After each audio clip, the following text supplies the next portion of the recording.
जी नमस्ते, मैं विक्रांत newstek.com के लिए। और अभी हमारी चुनावी टीम वापस बनारस आ चुकी है और विभिन्न जिलों में घूम घूम कर हमारी चुनावी टीम यह जानने का प्रयास कर रही है कि आगामी विधानसभा चुनाव का माहौल क्या है, 2022 में किसकी सरकार बनने जा रही है और कौन सत्ता से बेदखल होने जा रहा है। तो अभी हम मौजूद हैं काशी में और काशी में हमारे साथ मौजूद हैं काशी के स्थानीय नेता संजीव सिंह। संजीव सिंह कांग्रेस के प्रवक्ता भी हैं, विभिन्न राष्ट्रीय चैनलों पर इनको अक्सर मीडिया डिबेट में सुना जा सकता है और बहुत तेज तर्रार प्रवक्ता कांग्रेस पार्टी के माने जाते हैं। तो संजीव जी, आपका हमारे इस newstek.com में स्वागत है। नमस्कार। और कांग्रेस पे बातचीत होगी, कांग्रेस से जुड़े पहलुओं पर बातचीत होगी, आगामी विधानसभा चुनाव पर बातचीत होगी और यह भी बातचीत होगी कि क्या कांग्रेस सच में यूपी विधानसभा चुनाव के संदर्भ में कहीं मौजूद है, क्या जमीन पर कोई कांग्रेस को लेकर हलचल है और क्या कांग्रेस की रणनीति है। तो पहला सवाल तो ये है संजीव जी आपसे कि हमारी टीम सोनभद्र गई, सोनभद्र में वो दुद्धी का इलाका जहां प्रियंका जी गई थी, पूरी चर्चा हुई।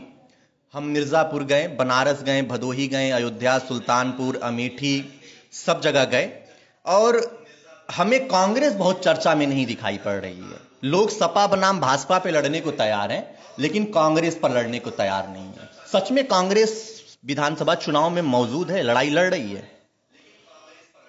देखिए, इसमें विक्रांत जी, सबसे पहली बात तो मैं ये बता दूं कि कांग्रेस 32 सालों से उत्तर प्रदेश की सत्ता में नहीं है, लेकिन जब से हमारी नेता राष्ट्रीय महासचिव उत्तर प्रदेश की प्रभारी आदरणीय प्रियंका जी ने उत्तर प्रदेश की बागडोर संभाली है, आज कांग्रेस का कार्यकर्ता पिछले तमाम आंदोलनों की चर्चा अगर करें तो हाथरस की घटना से लेकर करूं, उम्भा कांड की जहां भी सोनभद्र आप गए तो वहां की चर्चा करूं, या CNRC की चर्चा करूं, या गंगा के किनारे जो निषादों की पट्टों की बात करूं, या तमाम ऐसे मुद्दे हैं, छात्रों को लेकर के भी हैं, तो 18,500 से ज्यादा कार्यकर्ता हमारा जेलों में गया। केवल एकमात्र पार्टी उत्तर प्रदेश में विपक्ष में कांग्रेस है जिसका कार्यकर्ता सड़कों पे दिखा आदरणीय प्रियंका गांधी जी के सक्रिय होने पे और वो जेलों में गया। आज दूसरे विपक्षी दल के नेता तक सड़कों पे नहीं दिखाई दिए। तमाम ऐसे उदाहरण हैं। दूसरी बात, आज कांग्रेस पार्टी मजबूती से उत्तर प्रदेश में एजेंडे तय कर रही है। हमने 40% महिलाओं को लेकर के चर्चा की। देखिए किस तरह से बौखलाहट है उत्तर प्रदेश में भारतीय जनता पार्टी के अंदर। देश के प्रधानमंत्री आदरणीय नरेंद्र मोदी जी को रैलियां करनी पड़ती है और सफाई देनी पड़ती है कि हमने महिलाओं को लेकर क्या किया, जबकि सब कुछ सामने है। उसके बाद हमने लगातार एजेंडे तय किए। हमने कहा कि जिस तरह से छत्तीसगढ़ में हमारी सरकार ने किसानों को 2500 रुपए क्विंटल गेहूं और धान का उनको MSP दिया, यहां पर हम देंगे। 20 लाख सरकारी रोजगार देने की हमने चर्चा केवल हवा में नहीं की। उत्तर प्रदेश की सरकार की चर्चा, केवल एक विभाग ले लूं, प्राथमिक शिक्षा का, उत्तर प्रदेश की चर्चा संसद में सरकार ने कहा कि 1,76,000 से ज्यादा हम प्राथमिक शिक्षकों की भर्ती को नहीं कर पाए। इसी तरह से तमाम सरकारी विभागों को देखते हैं तो 20 लाख से ज्यादा नौकरियां जहां पदों को भरना चाहिए था। और पिछले 15 साल से संविदा पे कोई सरकार रही हो, बसपा की रही हो, सपा की रही हो, भाजपा की रही है, 15 सालों से संविदा पे कर्मचारी हैं, उनके भविष्य पे हमेशा तलवार लटकी रहती जब भी सरकारें चेंज होती हैं और जब भी सरकारें जाती हैं। पिछली समाजवादी पार्टी की सरकार अखिलेश यादव जी की थी, जब वो जाते जाते जा रही तो उन्होंने कहा कि हम संविदा कर्मियों को नियमितीकरण करेंगे, नहीं हुआ। आज योगी आदित्यनाथ जी, आपने सुना ही होगा कि प्रतिवर्ष टेस्ट लिए जाएंगे। ये बताइए 5 साल इन सरकारों को काम करने का मिलता है, संविदा पे तो सरकारें आती हैं। जो युवा, जो नौजवान एक योग्यता पास करके परीक्षाओं को ठीक आपने लिया, आप उनको नियमितीकरण क्यों नहीं करते? तो ये मुद्दे हमारे हैं। आपने मुद्दे उठाए हैं, रोजगार का मुद्दा है, कानून व्यवस्था है, महिला है। आपका यह कहना है कि कांग्रेस पार्टी चुनाव का एजेंडा तय कर रही है। मेरा सवाल यह है कि जैसे आपने उम्भा कांड का जिक्र किया, मैं सोनभद्र के उसी गांव से होके आ रहा हूं। जिला पंचायत के चुनाव होते हैं, पंचायत का जो पूरा चुनाव होता है, और उसी गांव में जहां प्रियंका गांधी गई थी वहां कांग्रेस पार्टी सबसे कम मत प्राप्त करती है। तो अगर कांग्रेस पार्टी चुनावी एजेंडा तय कर रही है, चर्चा बना रही है, तो फिर पूरी लड़ाई सपा बनाम भाजपा की क्यों दिख रही है? देखिए, ये एक आपने जो सवाल किया है, हर चुनाव विभिन्न एजेंडों पे होते हैं। अभी आपके ही चैनलों पे और तमाम चैनलों पे देखने को मिला कि आप लोग के द्वारा भी एक नैरेटिव आता है कि साहब ये राज्य का चुनाव है, साहब ये देश का चुनाव है, साहब ये क्षेत्र पंचायत का चुनाव है।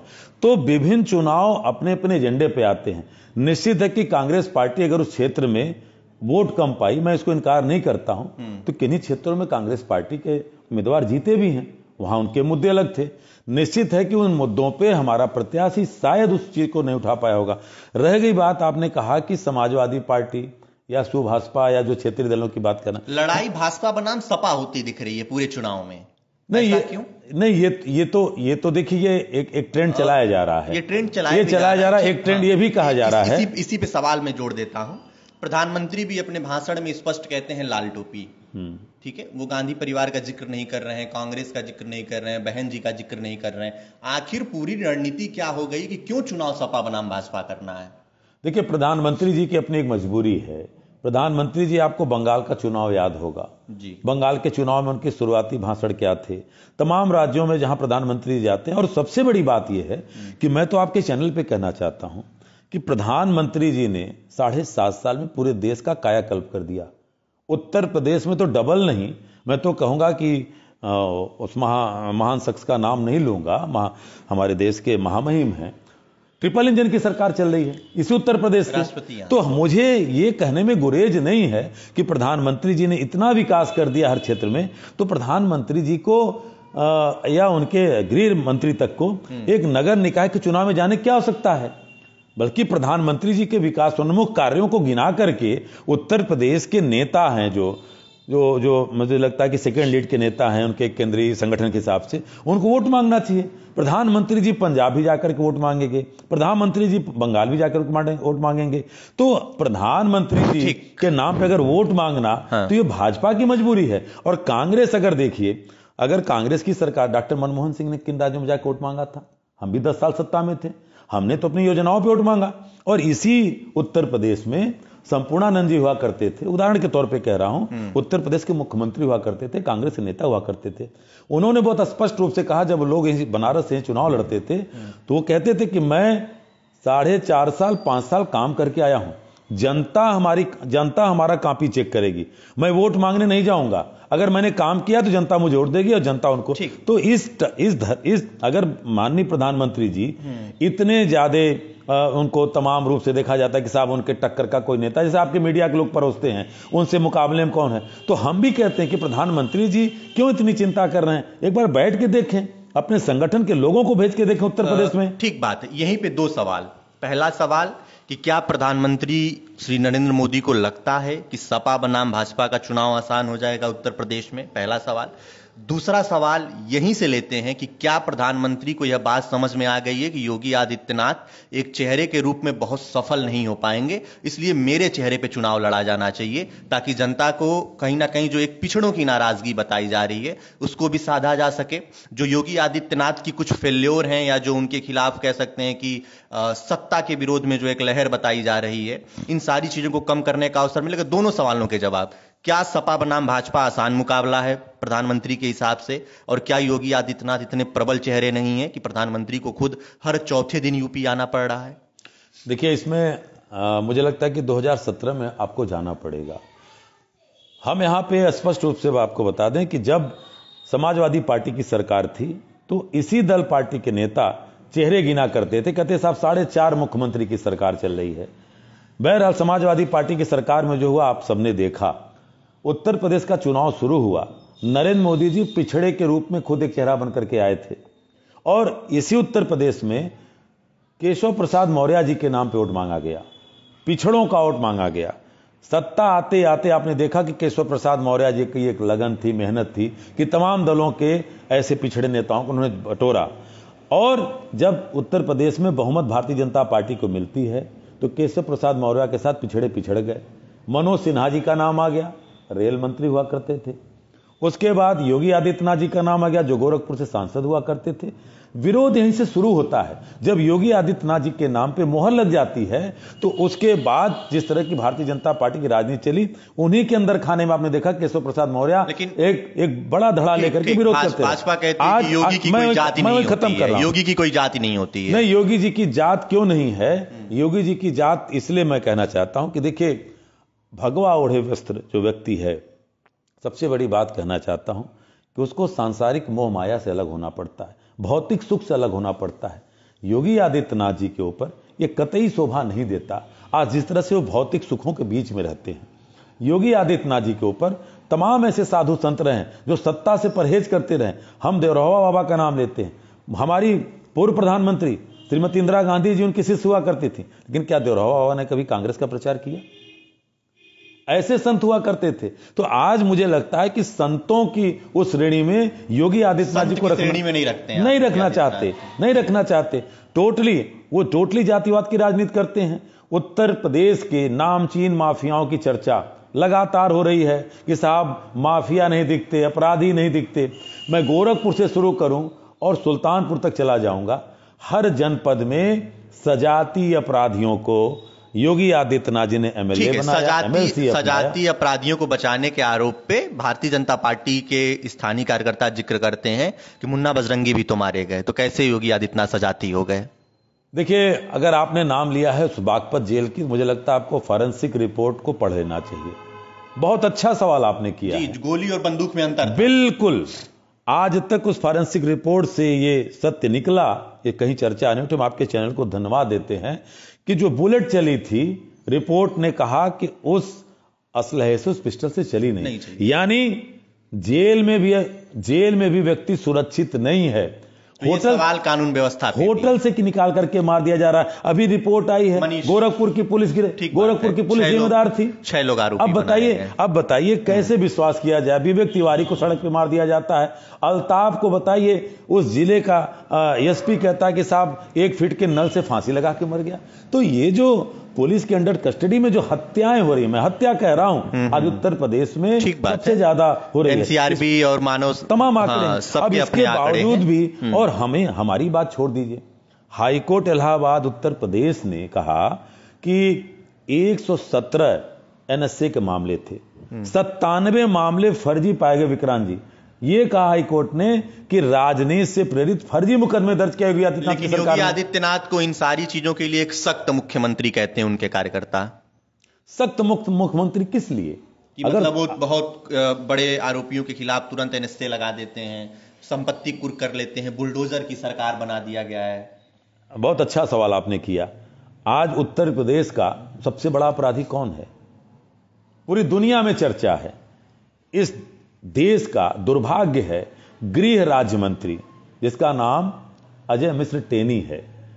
और अजय मिश्र टेनी ने 25 सितंबर को जब किसान आंदोलन चल रहा था, तो पलिया में मुट्ठी भर किसान गए थे, 8-10 किसान गए थे, काला झंडा दिखा रहे थे। क्या लोकतंत्र में काला झंडा दिखाना राष्ट्रद्रोह हो गया? और किस तरह की भाषा प्रयोग किया था कि 2 मिनट में मैं बता दूंगा। उनके बेटे ने गाड़ी चढ़ाई, मोनू ने, सब कुछ आया, रिपोर्ट आ गई। आज ये स्थिति है कि विभिन्न चैनलों पे टेनी का खुद ये बयान है कि मैं और मेरा बेटा नहीं थे, अगर ये साबित हो जाएगा तो मैं पद से हट जाऊंगा। आज योगी आदित्यनाथ जी से सवाल ये बनता है कि अजय मिश्र टेनी की संपत्ति कब कुर्क की जाएगी, उनके ऊपर बुलडोजर उनके घर पे कब चलेगा, वो जेल के सलाखों के पीछे कब जाएंगे, इसका कोई जवाब नहीं। और इसी तरह मैंने कहा कि सत्ता प्रायोजित और सत्ता के द्वारा पोषित अपराधियों को बचाना, यही इनकी तथाकथित योगी आदित्यनाथ की, कह लीजिए कि तेजी कही जाती है या शक्ति कही जाती है। ठीक बात है। थोड़ा सा जो है चर्चा हम अब पंजाब की करते हैं। ठीक है, कांग्रेस पार्टी की सरकार है, प्रधानमंत्री का वहां चुनावी रैली है, प्रधानमंत्री कई योजनाओं की घोषणा करने जाते हैं, उद्घाटन करने जाते हैं, और सिक्योरिटी ब्रीच की बात आती है कि प्रधानमंत्री के प्रोटोकॉल को तोड़ा गया है, पंजाब सरकार ने स्थानीय स्तर पर सुरक्षा मुहैया नहीं कराई है, प्रधानमंत्री को लौटना पड़ता है और यह बयान देना पड़ जाता है कि अपने सीएम को शुक्रिया कहना कि मैं जिंदा लौट पाया। पहली बात संजीव जी, कि सोनिया गांधी ने भी इस मामले पे अपनी सफाई दे दी है कि सिक्योरिटी ब्रीच हुई है, इसकी जांच होनी चाहिए। लेकिन जो इस पे राजनीति हुई है दोनों पक्षों की, उसके बीच में जो पंजाब सरकार की नैतिक जिम्मेदारी होनी चाहिए थी प्रधानमंत्री के प्रति, क्योंकि वो तो उनके भी प्रधानमंत्री, हमारे भी हैं, आपके भी हैं, क्या वो नैतिक जिम्मेदारी कांग्रेस पार्टी ने निभाई है? और जब सिक्योरिटी ब्रीच हुई तो श्रीनिवास और तमाम ऐसे नेताओं के जो ट्वीट वायरल हुए, उस ट्वीट पे आप लोगों की क्या सफाई है? क्या प्रधानमंत्री का लौट जाना सुरक्षा कारणों से किसी बहुत बड़े जीत के रूप में देखा जा सकता है, क्योंकि खुद कांग्रेस पार्टी के 2 प्रधानमंत्री शहीद हुए हैं। तो इस पूरे मुद्दे पे आप लोगों की क्या राय है? अब देखिए, मैं फिर से यहां पे कहना चाहता हूं कि प्रधानमंत्री वो 135 करोड़ हिंदुस्तानियों के, हमारे भी हैं, सबके हमारे भी हैं, लेकिन मैं इसको पूरी तरह से ड्रामेबाजी कहना चाहता हूं। इसलिए कहना चाहता हूं कि आपने हमारे 2 पूर्व प्रधानमंत्रियों के नाम लिए, थोड़ा सा जिक्र करूंगा और फिर यहां पे लास्ट में कंक्लूड करूंगा। 1967 में श्रीमती गांधी उड़ीसा में जाती हैं चुनाव प्रचार करने। कांग्रेस की सरकार नहीं थी उड़ीसा में। भुवनेश्वर में सुरक्षा अधिकारियों ने कहा कि आप जाएंगे, वहां पे उपद्रवी विरोध करेंगे। उन्होंने कहा कि मैं जाऊंगी, गई, पत्थरबाजी हुई, पत्थर से इंदिरा जी की नाक टूटी, हड्डी टूट गई, ब्लड बहता रहा। उसके बावजूद भी इंदिरा जी ने लौट के नहीं कहा कि अपने मुख्यमंत्री से कह देना मैं जिंदा वापस आ गई। पहला उदाहरण यह है। राजीव जी को लेकर कहना चाहता हूं, राजघाट पे बापू की समाधि पे गोलियां चली, राजीव जी ने क्या कहा? दोनों तरफ से फायरिंग हो रही। बिल्कुल, राजीव जी ने कहा कि नहीं, कुछ चिंता नहीं, ऑल इज वेल, सब कुछ ठीक है। यहां पे हम चर्चा करना चाहते हैं कि सरदार पटेल ने कहा था, बहुत बड़ी बात, गृह मंत्री थे हमारे देश के, उन्हें कहा था कि महत्वपूर्ण जिम्मेदारियों पे बैठा हुआ व्यक्ति अगर अपने जान की चिंता करने लगे तो उसको उस पद पे बैठे रहने का कोई हक नहीं रह जाता। प्रधानमंत्री जी के बारे में भारतीय जनता पार्टी के लोगों ने भी कहा, और जैसे आपने ट्वीट की बात की कि साहब 56 इंच के प्रधानमंत्री हैं। वो 56 इंच के प्रधानमंत्री जी बनारस में जाते हैं, काल भैरव का दर्शन करके निकलते हैं, अपनी सुरक्षा व्यवस्था को तोड़ करके लोगों से फूल माला लेते हैं, तब वहां सुरक्षा का आवरण नहीं बताया जाता। तब योगी आदित्यनाथ जी को नहीं कहते कि मैं जिंदा वापस होकर चला आया। यहीं पे बीएचयू की घटना 2017 में जब रूट बदल दिया गया। और सबसे बड़ी बात है कि प्रधानमंत्री जी लौट के 3 दिन से बच्चियां बैठी थी, उनके साथ यौन उत्पीड़न का मामला था। वहां की प्रॉक्टर कह रही थी कि तुमको निकलने क्या जरूरत है। अब बताइए, ये महिला सुरक्षा की बात करते हैं। मैं खत्म कर रहा हूं। प्रधानमंत्री जी सुनने तक नहीं गए और आधी रात को लाइट ऑफ करके उन बच्चियों को बुरी तरह से मारा गया। तो ये अभी पंजाब जाने की बात, एसपीजी की बात करते हैं। एसपीजी का प्रोटोकॉल इतना बड़ा, इतना मजबूत होता है विक्रांत जी कि 2019 का चुनाव आपको याद होगा, उड़ीसा के संबलपुर में प्रधानमंत्री जी चुनावी सभा को संबोधित करने जा रहे थे।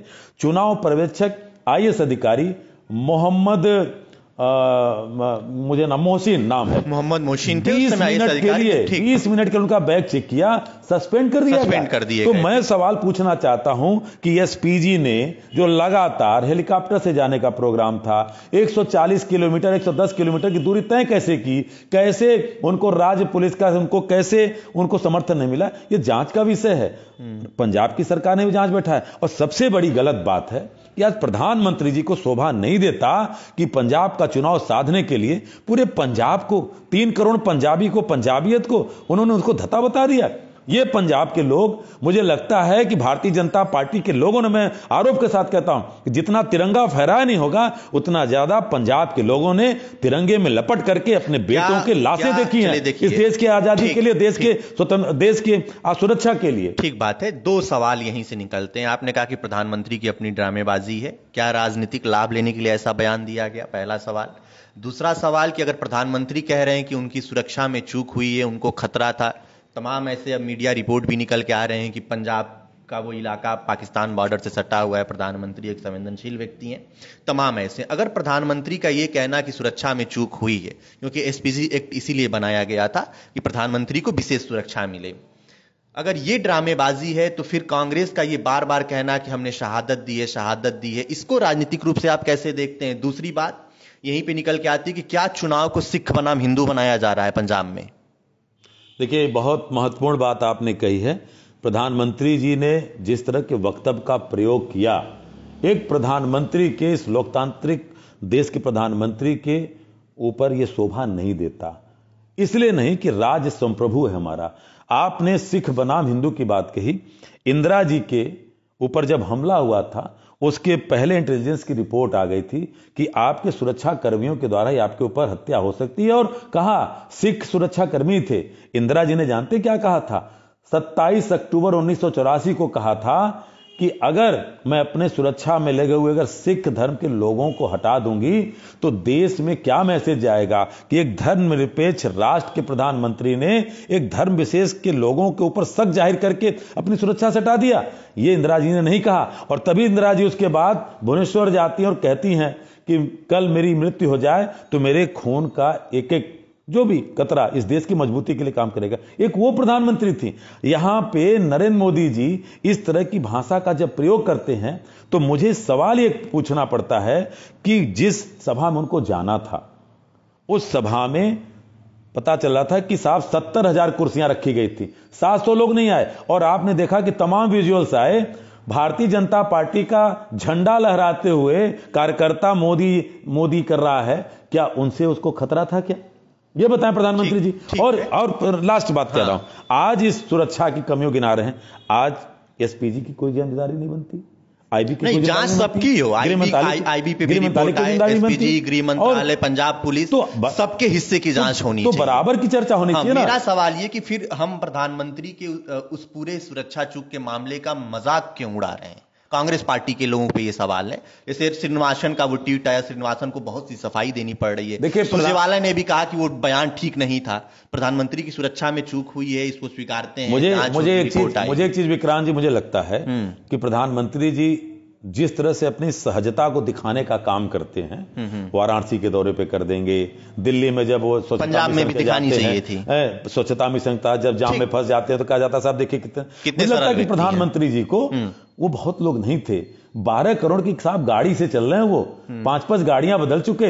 मनमोहन सिंह तो अटल बिहारी वाजपेयी जी की दिए BMW में ही चलते रहे, नरसिम्हा राव जी तो एम्बेसडर जो लेकर चले उसमें गुजराल साहब, देवगौड़ा साहब तक चलते रहे। इतनी महंगी गाड़ी चल रहे थे, कहा जाता है कि साहब वो विस्फोट हो जाए तो उस गाड़ी पे कोई आंच नहीं आने वाली है। मुझे लगता है कि कभी न हमारे प्रधानमंत्री जी दीर्घायु रहे।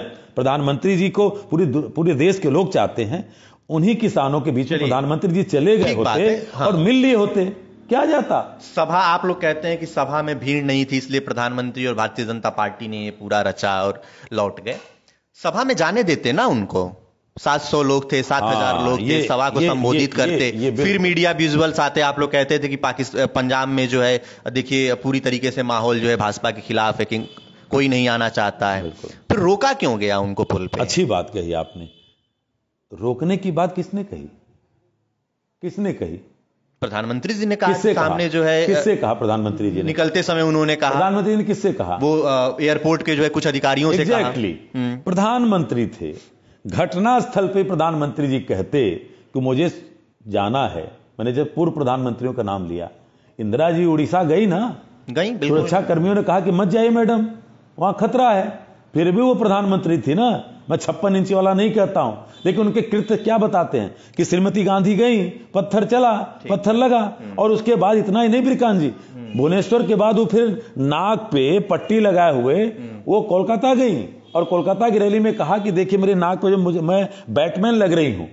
तो ये भी तो प्रधानमंत्री का चरित्र था।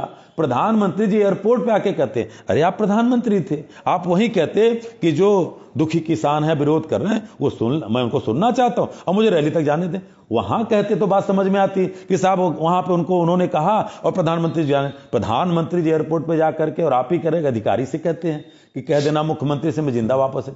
तो इसमें प्रधानमंत्री जी तो खुद ही इच्छा नहीं जाहिर की जाने की। देखिए संजीव जी, यहां पे अब एक राजनीतिक सवाल ये है कि जब भी प्रधानमंत्री पे हमले हुए हैं, प्रधानमंत्री ने इसका राजनीतिक लाभ बहुत शानदार लिया है। आप जब भी कांग्रेस के बड़े नेताओं ने उनके लिए कोई भी अपशब्द इस्तेमाल किया, कुछ भी कहा गया, वो हमेशा चुनावी मंच से आके उसका इस्तेमाल करते हैं। आपको नहीं लगता है कि ये जो भावुक क्षण क्रिएट किया गया है कि मेरी जान को खतरा था, और जब प्रधानमंत्री चुनावी मंच पर आएंगे तो कांग्रेस का नुकसान नहीं करेंगे? मुझे लगता है कि विक्रांत जी, सिक्के के दोनों पहलू देखने पड़ेंगे। एक पहलू जो इसकी चर्चा आप करते हैं, जिसको प्रधानमंत्री जी चुनावी फायदे के लिए यूज कर रहे हैं, मैं पूरा आरोप लगा के कह रहा हूं, प्रधानमंत्री नोटबंदी जैसी आपदा को उन्होंने चुनावी जीत में बदला था। बता रहा हूं, प्रधानमंत्री जी के उस वक्तव्य को भी देश के लोग नहीं भूलेंगे, हमारा अन्नदाता नहीं भूलेगा। इन्हीं के नेता हैं, मेघालय के राज्यपाल हैं सत्यपाल मलिक जी से क्या कहा? हम मिलने गए, सत्यपाल मलिक ने कहा कि प्रधानमंत्री जी का रुख इतना अड़ियल है कि उन्होंने कहा कि क्या वो, हमने कहा कि आप कोई प्रधानमंत्री जी बनाने में हमारे किसान 500 मर गए, क्या कहा? क्या वो मेरे लिए मरे थे? सतपाल, तुम तो कुतियों के मरने पर पत्र लिखते हो। और सतपाल मलिक ने कहा कि मैं गृह मंत्री से मिलने गया, गृह मंत्री भी नाराज थे, कहा कि सतपाल मलिक तुम भी मिलते रहो, मैं भी मिलता रहूं, प्रधानमंत्री जी को लोगों ने बरगला दिया है। एक प्रधानमंत्री, 500 से ज्यादा किसान, किसी युद्ध में भी नहीं मरते, इधर 10 सालों में हमने नहीं देखा। उनके लिए भाषाएं प्रयोग करते हैं। तो पंजाब के लोग और देश का किसान क्या समझेगा कि क्या हमारे प्रधानमंत्री जी की ये संवेदना है? कहते हैं क्या वो हमारे लिए मरे? ये भी तो देश पूछेगा। इस बात पे तभी सफाई भी नहीं आई है। सवाल को आगे बढ़ाते हैं, यूपी विधानसभा चुनाव पे लौटते हैं। हरे राम हरे कृष्ण चालू हो गया है। समाजवादी पार्टी के अखिलेश जी को श्री कृष्ण दिखाई पड़ रहे हैं, भारतीय जनता पार्टी के लोगों को प्रभु श्री राम दिखाई पड़ रहे हैं। कांग्रेस को कौन दिखाई पड़ रहा है ये आप बताइएगा। सवाल ये है कि काशी, मथुरा और आपका अयोध्या, तीनों का एक त्रिकोण भारतीय जनता पार्टी ने बना लिया है। समाजवादी पार्टी के मुखिया अखिलेश जी परशुराम जी की प्रतिमा का अनावरण कर रहे हैं, हाथ में फरसा लेकर तस्वीर आ रही है, श्री कृष्ण दिखाई पड़ रहे हैं। चुनाव में मुद्दा कहां है? बहुत अच्छी बात कही। देखिए, कांग्रेस पार्टी, हमारी नेता उत्तर प्रदेश की प्रभारी आदरणीय प्रियंका गांधी जी की जो प्रतिज्ञा, आप भी किसी को चुनेंगे भगवान के रूप में? हरे राम हरे कृष्ण के बाद कुछ मुझे लगता है कि आज की जो समाजवादी पार्टी है उसमें समाजवाद का कहीं से भी कोई ओर छोर नहीं है। डॉक्टर राम मनोहर लोहिया चित्रकूट में रामायण मेला लगाया करते थे। कभी डॉक्टर लोहिया ने राम के नाम पे वोट मांगा क्या? और आज की जो समाजवादी पार्टी है, कहने में गुरेज नहीं करूंगा, 2003-04 में जब केंद्र में अटल बिहारी वाजपेयी जी की सरकार थी तो बसपा की सरकार को गिरा करके मुलायम सिंह जी की सरकार बनाई गई थी।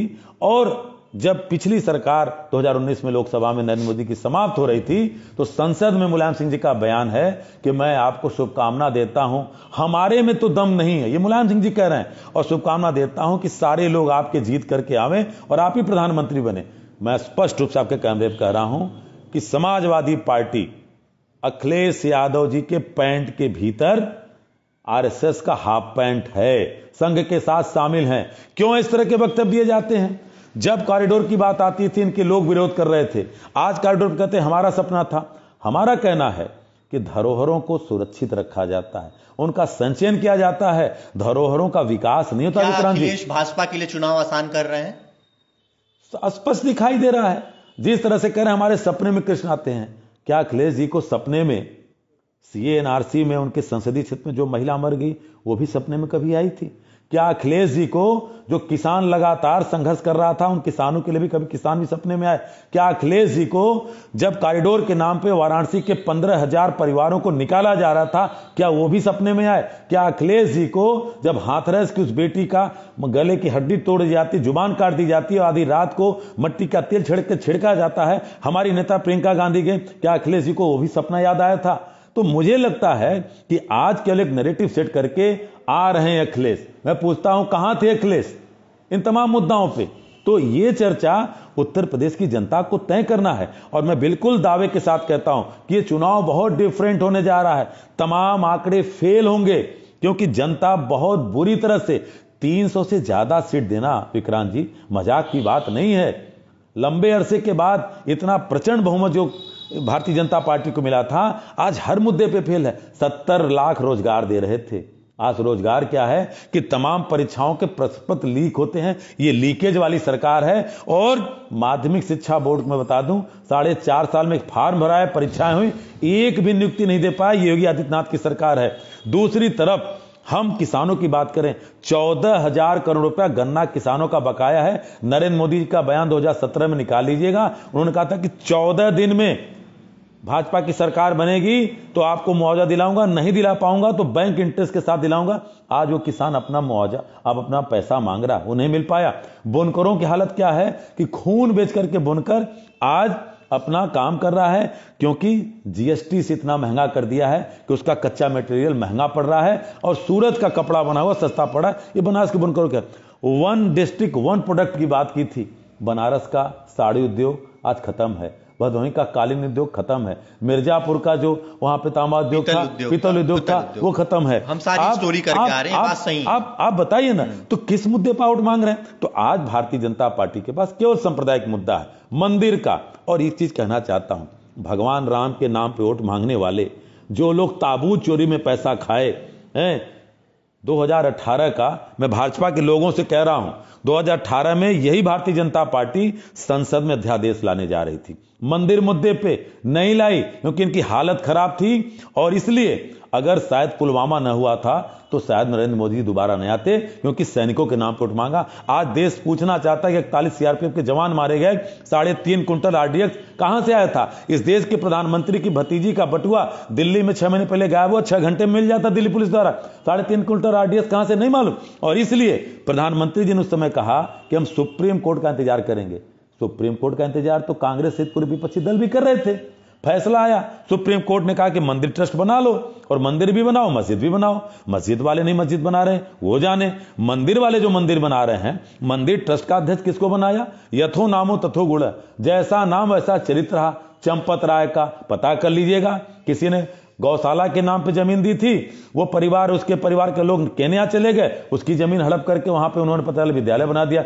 लगातार चंपत राय गैंग के लोग जो 1.5 एकड़ जमीन 2 करोड़ रुपए में थी, 10 मिनट में अयोध्या के मेयर से लेकर के भारतीय जनता पार्टी के नेताओं ने 18.5 करोड़ में बेचा। अब तो सब कुछ निकल गया, अयोध्या के डीएम से लेकर मंडल आयुक्त से लेकर के विधायक से लेकर के। और बड़े दुख के साथ कहता हूं कि बनारस का एक विधायक है जो राज्य मंत्री है, जो अयोध्या के प्रभार में है, जो यहां पर भी एक अधिकारी था, वही अधिकारी अयोध्या में भी है। ये दोनों मंत्री अधिकारी मिलकर के इस कॉरिडोर में कमाए और अयोध्या में भी कमाने का काम कर रहे हैं। बाबा जी से कहना चाहता हूं, योगी आदित्यनाथ जी से, तनिक भी अगर धर्म का अनुसरण करते हो आप, एक गौरक्ष पीठ के आप वहां के पीठाधीश्वर हो, दोनों जगह की जांच करा दीजिए। इस जांच की आंच आपके कमरे तक पहुंचेगी। खूब लूटा गया है। और इस पे भी अगर हम चर्चा करें कि राम भक्त हैं, कैसे राम भक्त हैं? राम को भी लूटने का काम करोगे, राम के नाम पर। अब कहां निशाना है कृष्ण भगवान के? चंदे के दुरुपयोग पर जब आप सवाल उठाते हैं तो सवाल उठता है कि आप हिंदू धर्म के खिलाफ, आपके अंदर तो जूना अखाड़ा क्या है? हिंदुत्ववादी नहीं। जूना अखाड़ा क्या है? जूना अखाड़ा तो कई सालों से कह रहा है कि 15 करोड़ चंदे का हिसाब कब देगा। जूना अखाड़ा हिंदू नहीं है, जूना अखाड़ा के संत हिंदू नहीं है।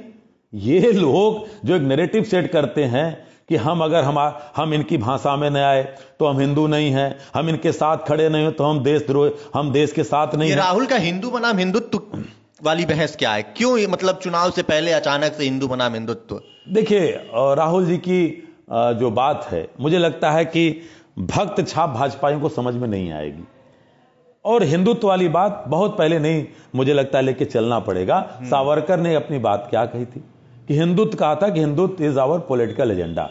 सावरकर ने तो जिस गाय को माता मानते हैं, उत्तर प्रदेश में गाय माता है, मध्य प्रदेश में गाय माता है, बिहार में गाय माता है, और गाय जाकर के गोवा में यम्मी हो जाती हैं। पश्चिमी भारत में, नॉर्थ ईस्ट में जाकर के इन्हीं के नेता कहते हैं कि साहब मैं तो बीफ खाऊंगा। किरण रिजिजू का बयान निकाल लीजिए। तो ये लोग गाय को माता भी मानेंगे। और मोदी जी ने क्या कहा था 2014 के आने के पहले देश में, जब प्रधानमंत्री बने थे, कि भाइयों बहनों मेरी सरकार बनेगी तो पिंक रेवोल्यूशन लाऊंगा। आज डेनमार्क को पछाड़ते हुए हिंदुस्तान बीफ क्रांति कर रहा है, पूरी दुनिया में नंबर 1 पे जा रहा है। कहां है? गोवंश को लेकर के 30 रुपया ये एक गाय को खाने के दे रहे थे। योगी जी से पूछना चाहता हूं, 30 रुपए में अपनी गाय को खिला सकते हो क्या आप?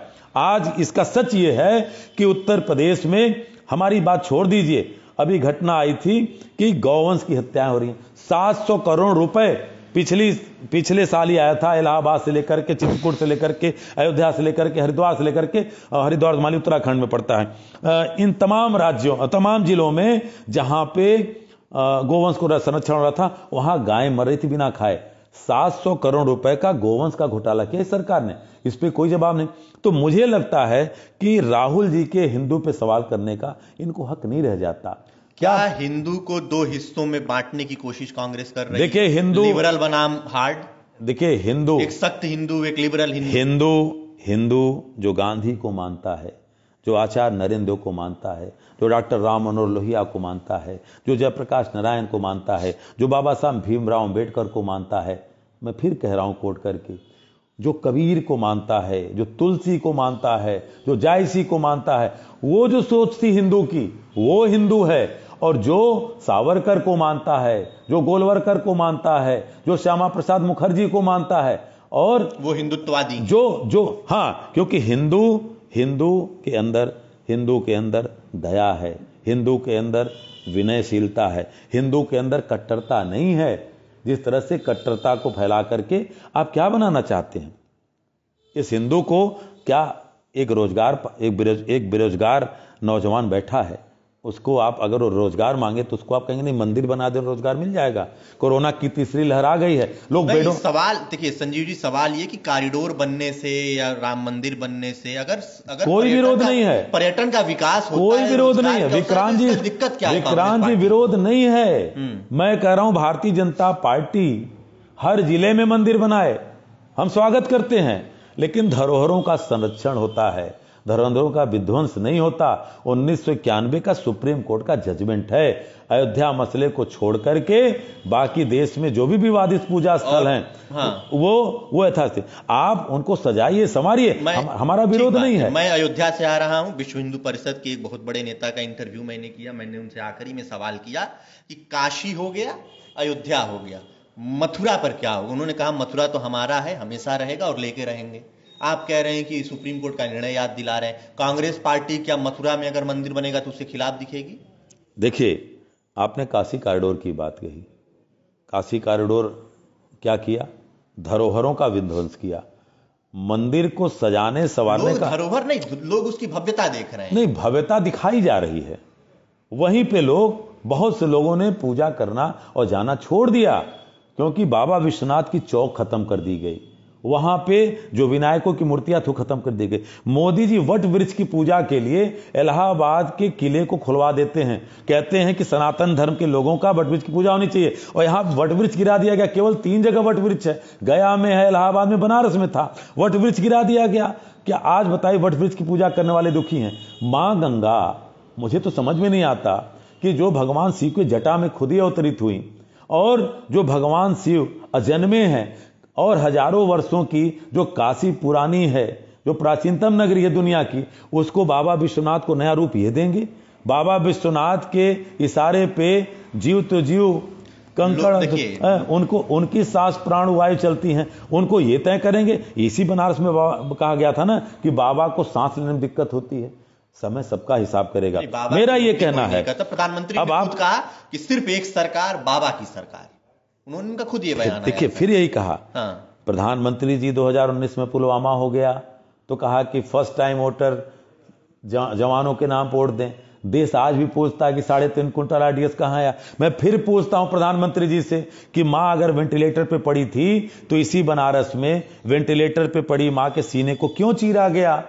12 करोड़ रुपया योजना बनाई, ठीक, क्यों आज उसके बाद में कुछ नहीं बोलते? क्या ये, और वो बाढ़ के पानी में पूरा पैसा बह गया। प्रधानमंत्री जी से हम बिल्कुल खुश होते अगर वो हमारी मूर्तियां और वो हमारे शिवलिंग जो आज भी वाराणसी के लंका थाने में जब्त हैं, जो नाले में फेंके गए थे, अगर आप उन मूर्तियों को, मंदिरों को संरक्षित करते हुए अगर कॉरिडोर बनाते, कोई विरोध नहीं था। और वही बात मैं मथुरा के सिलसिले में कहना चाहता हूं, अयोध्या के सिलसिले में जिस भी संत का नाम ले रहे हैं, क्या अयोध्या का मंदिर भाजपा बनवा रही है? मैं आपसे पूछ रहा हूं सवाल। सुप्रीम कोर्ट के निर्णय ट्रस्ट बनाए, तो सुप्रीम कोर्ट कर रहा है। मैं उसी बात को कह रहा हूं कि मथुरा के मामले को भी लेकर के न्यायालय सर्वोच्च है।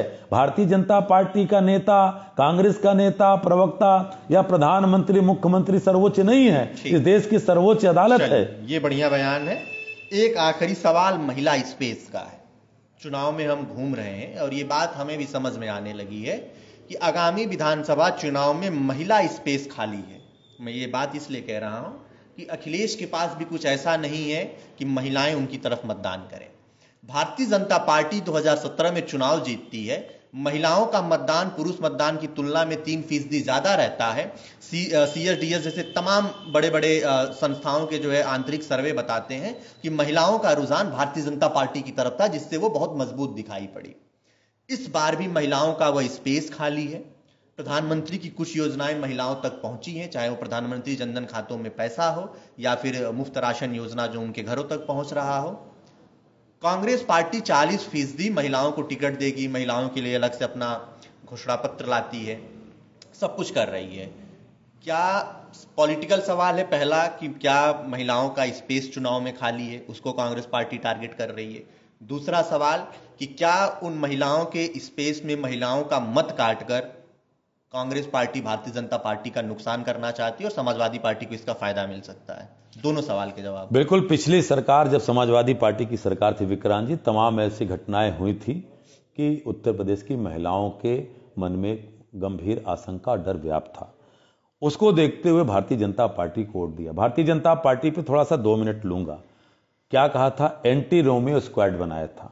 एंटी रोमियो स्क्वाड का सच क्या है कि वो anti Romeo squad Kuldeep Sengar को नहीं पकड़ पाती, चिन्मयानंद को नहीं पकड़ पाती, और आज एंटी रोमियो स्क्वाड कहीं नहीं दिखता, क्योंकि जो नारा था नारा उल्टा पड़ गया। बेटी बचाओ बेटी पढ़ाओ, लोगों को ये लगने लगा कि भाजपाइयों से बेटी बचाओ। और मैं नहीं कहता हूं, इनकी राष्ट्रीय उपाध्यक्षा हैं, पूर्व गवर्नर रही हैं। कौन? बेबी रानी मौर्य ने क्या कहा कि शाम होने के बाद महिलाएं थाने पर न जाएं। ये भारतीय जनता पार्टी कार्यकाल में हुआ। दूसरी तरफ महिलाओं ने वोट दिया था अपनी सुरक्षा को लेकर के। योगी आदित्यनाथ जी ने, आपको ख्याल होगा, शिक्षा मित्रों ने बाल छिलवाया लखनऊ में, तो कहा इनके पुनर्जन्म का पाप होगा। उन महिलाओं किया, और आंगनबाड़ी की महिलाएं गई तो लाठियों से पीटा गया। इन महिलाओं के साथ जब इतनी बदसलूकी की गई, और वही छात्राएं जब बेरोजगार छात्राओं ने रोजगार की मांगे, उनके लाठी मारी गई लखनऊ में। अब उत्तर प्रदेश में हमारी नेता श्रीमती प्रियंका गांधी ने जब जेंडर पॉलिटिक्स है इसका एजेंडा सेट किया, कहा कि बिल्कुल महिलाओं को भागीदारी मिले। और मैं विपक्षी दलों से कहना चाहता हूं, डॉक्टर लोहिया ने तो महिलाओं को पिछड़ा माना था। महिलाओं में उन्होंने अगड़ा पिछड़ा नहीं देखा था, कहा था महिलाएं खुद ही पिछड़ी हुई, चाहे जिस जात की हो, जिस धर्म की हो। तो हम भी वही बात कर रहे हैं कि 40% महिलाओं की भागीदारी सुनिश्चित हो। क्या इसका लाभ कांग्रेस पार्टी को मिलेगा? देखिए, ये तो समय का, देखिए मैं भारतीय जनता पार्टी की तरह, उनके नेताओं की तरह मैं ज्योतिषाचार्य नहीं हूं कि मैं ये कह दूं कि हम 300 फलाने सीट लाएंगे, 400। लेकिन निश्चित है कि जिस तरह से प्रियंका जी लगातार मेहनत कर रही हैं और लगातार कांग्रेस महिलाओं के मुद्दों को उठा रही है और महिलाओं का रुझान बढ़ा है। और एक चीज और कहना चाहता हूं, 2024 का चुनाव बहुत आगे है जी। नरेंद्र मोदी जी से कहना चाहता हूं, आपके चैनल पे कहना चाहता हूं कि कांग्रेस पार्टी के 40% उस मुद्दे को भारतीय जनता पार्टी किनारे कर सकती, धता बता सकती है। बहुत बड़ा बयान आपके चैनल पे दे रहा हूं। आज संसद के राज्यसभा में, उच्च सदन में, लोकसभा में भारतीय जनता पार्टी का प्रचंड बहुमत है। नरेंद्र मोदी जी की सरकार महिलाओं के प्रति अगर ज्यादा आदर भाव दिखाती है तो 33% महिला आरक्षण कानून पास कर दे, कांग्रेस पार्टी समर्थन करेगी। चलिए, बहुत बहुत धन्यवाद। हमारे साथ मौजूद थे कांग्रेस पार्टी के प्रवक्ता संजीव सिंह। तमाम मुद्दों पर आपने कांग्रेस पार्टी का पक्ष जाना, यह भी जाना कि आगामी विधानसभा चुनाव में कांग्रेस पार्टी की अपनी तैयारी है और उसका प्रभाव भी आपको परिणामों में देखने को मिलेगा। मेरी यह स्पेशल रिपोर्ट मेरे सहयोगी रविजेंद्र के साथ। नमस्ते, मैं विक्रांत। जय हिंद, जय भारत।